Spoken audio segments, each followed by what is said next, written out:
नमस्कार. श्री स्वामी समर्थ. उत्कर्ष ज्योतिष चॅनलमध्ये आपल्या सगळ्यांचे स्वागत आहे. आजच्या या व्हिडिओमध्ये आपण जाणून घेणार आहोत कालभैरवनाथ महाराजांच्या जयंतीविषयी विशेष माहिती. येणाऱ्या 12 तारखेला बुधवारी कालभैरवनाथ महाराजांची जयंती आहे. या कालभैरवनाथ महाराजांची सेवा उपासना ही व्यक्तीच्या जीवनाला सुखी आणि समृद्ध करण्यासाठी खूप महत्त्वाची मानली जाते.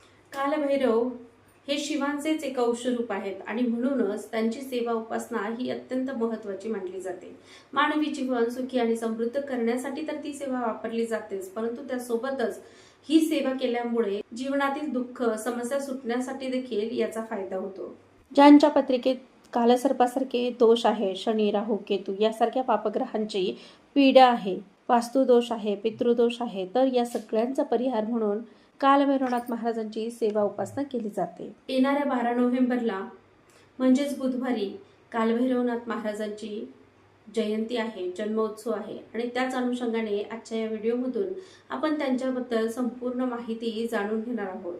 कुठल्याही प्रकारची सेवा उपासना करताना ती कशा प्रकारे केली जावी, कालभैरवनाथ महाराजांचे कुठले स्तोत्रमंत्र महत्त्वाचे मानले जातात, शत्रुपीडा असेल तर त्यावर कुठली सेवा करावी, एखादी वस्तू हरवली असेल, व्यक्ती हरवला असेल तर त्यासाठी कशा पद्धतीने सेवा करावी, किंवा वर्षभर सुख समृद्धी तर आपल्या कुटुंबात यावीच, परंतु त्यासोबतच संरक्षणही प्रत्येक व्यक्तीचं व्हावं यासाठी ज्या काही सेवा उपासना सांगितल्या जातात त्या कशा पद्धतीने केल्या जाव्यात, त्याचबरोबर कालभैरवनाथ महाराजांची उत्पत्ती कशी झाली.